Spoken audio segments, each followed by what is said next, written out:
Now, I have a great love for history, and also especially for biblical history and how these two things go together. Now, when I became a Christian, I just learned the mainstream doctrines and how to read them into the scriptures. But the more I study, the more I learn that many of these doctrines are just not true. So during my studies and looking at some YouTube videos, I see often a group, or groups I should say, that call themselves Hebrew Israelites or Black Hebrew Israelites. And I'm just very interested in what they believe and why they believe what they believe. So over the last weeks, I've been trying to get one of them to come so I can do an interview with him, a friendly interview, just asking questions, and then let the audience decide what they want to believe. But I have also some concerns, because there's a lot of division. And first of all, it doesn't matter what I believe. I believe that everyone should come to Christ. And it doesn't matter if you're black or white or Chinese. It doesn't matter, right? I love to see people love God. And I know people from other countries who do love God and walk in His statutes as best as they can. So first of all, everyone should come to Jesus, in my opinion. But these Black Hebrew Israelites, they claim that they are the descendants from Israel. So I have some questions about that. Now, over the last weeks, literally not one has come to me for an interview. I've asked and asked and asked, and sometimes they say I'll do it, but then also it is quiet. So I want to talk a little bit about a woman called Ethel. Ethel is a woman from Houston, and I met her at a party. I was invited by people here in Texas, and this is where she also was invited, and she was not a Hebrew Israelite yet. And I think she assumed that I was single because she didn't know I was married. Right? I'm from the Netherlands. I went out of my country, went 2 years to England to live there, and I was invited in Texas in some churches. And I wanted to go back to England, but I found my wife here and fell in love, and was a very good woman, a very good wife, and she loves God very much. I married her. I'm now 3 years married, and everything is just okie dokie. So this Ethel was on my Facebook, but I removed her from my friend list because she started to insult me, and she called my wife a desperate woman and such things. But in the light of me wanting to talk, I thought, you know what, she once invited me to talk to one of them. So I thought I'm gonna send her a friend request, and then she can maybe organize a meeting between one of their, how they call it, apostles or elders or bishops. And so I sent her a message on Facebook. Openly, all out in the open, no secrets. So I told her, "Hi Ethel, do you still want your elders to have a friendly conversation? I would love to ask them some questions." Then I waited and I said, "Well, let me know." Then she says, "I dealt with you before." What does she mean by dealt? By dealing, she means I already rebuked you and I already told you the truth, or whatever she means by I dealt with you before.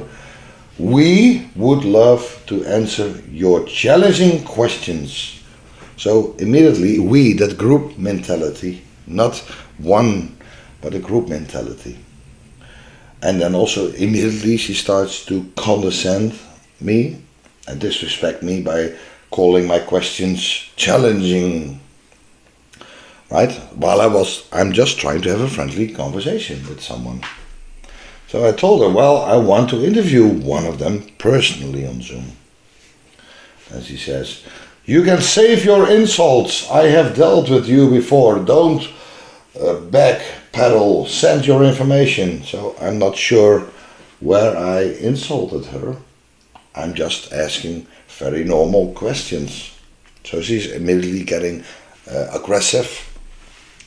And the thing is, she leads this Zoom meeting, and they put it on Facebook. For some reason they put her in the leader position, but that means she speaks on the behalf of the whole group.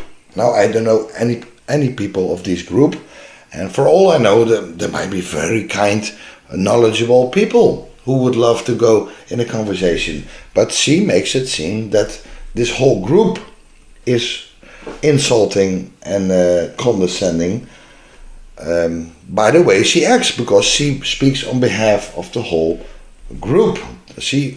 Just by herself, she makes the whole group look bad.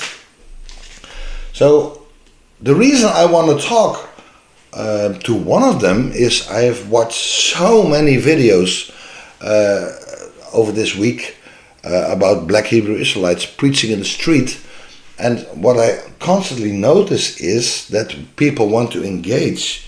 They never let people talk. They open the Bible, they start repeating and screaming verses, and there is no conversation. And I also know someone who did go into a debate by himself, and it was 95% of the time it was the Black Hebrew Israelite group that did the talking. So it is impossible without a moderator to have a debate. But I don't want to have a debate. I just want to have a friendly conversation and ask some questions, right, for educational purposes.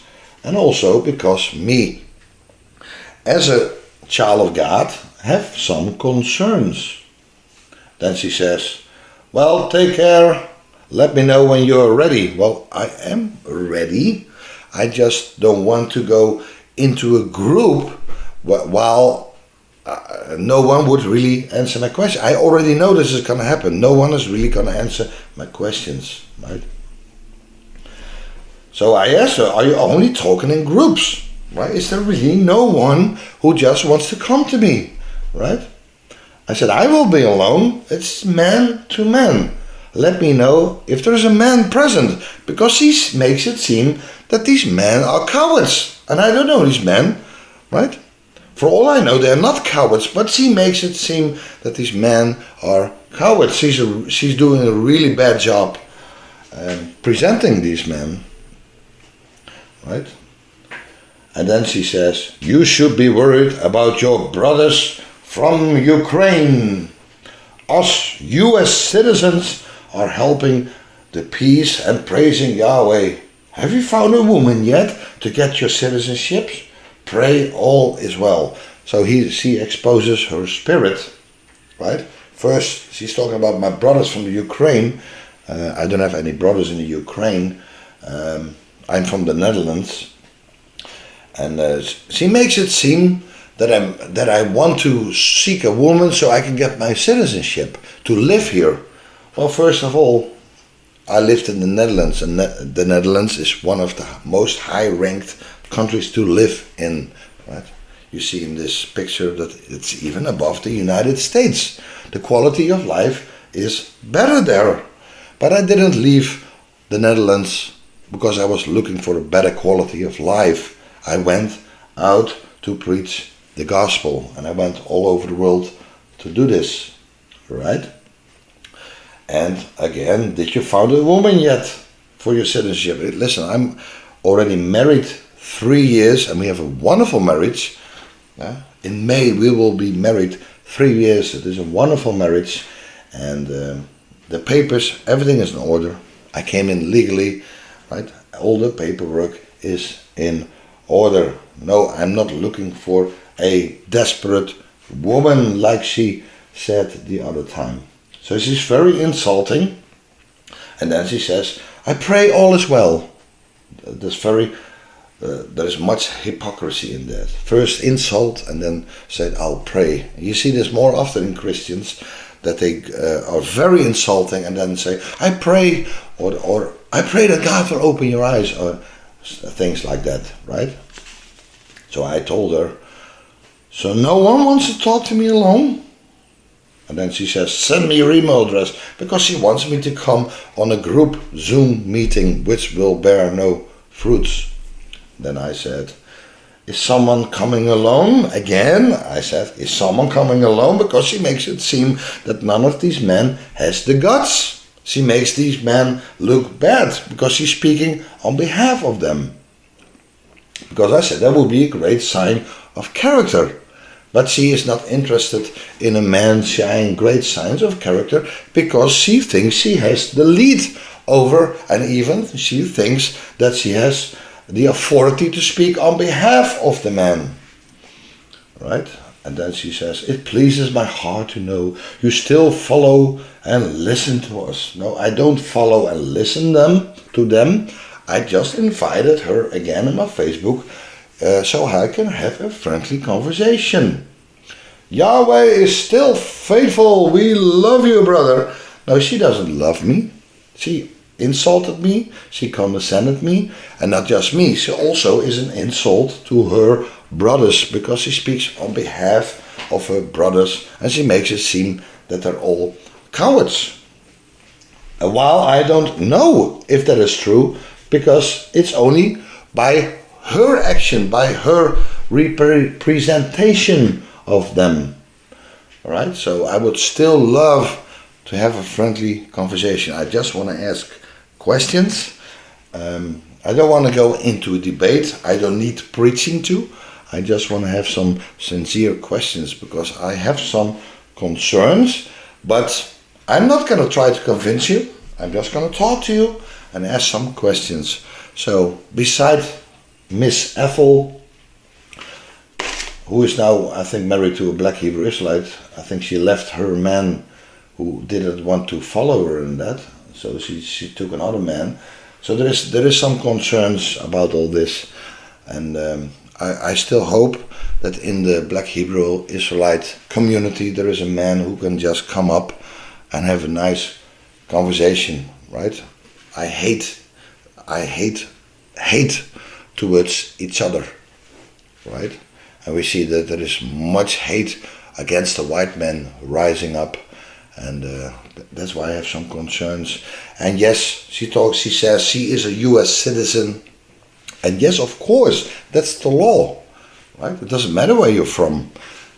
You can come from Pakistan here and make children. These children automatically become US citizen. But we are not talking about US citizens. We are talking about who are the descendants of the Israelites. That's what the whole story is about, right? Not about who is a US citizen, who was born here first, right? I mean, most people here are my kindred peoples, right? These Europeans, all these Americans, these Caucasian Americans are from European descent. All of them, right? Across the street lives an American. His name is Steve, but his mother, 90 years old, she's from Germany. She came 60, 70 years ago here from Germany, right? So it's not about who is a citizen or not. It's about who is who when it comes to being the biblical Israelites. So, if you are right, then let me ask you some questions, right? So God bless everybody, and see you on my next video.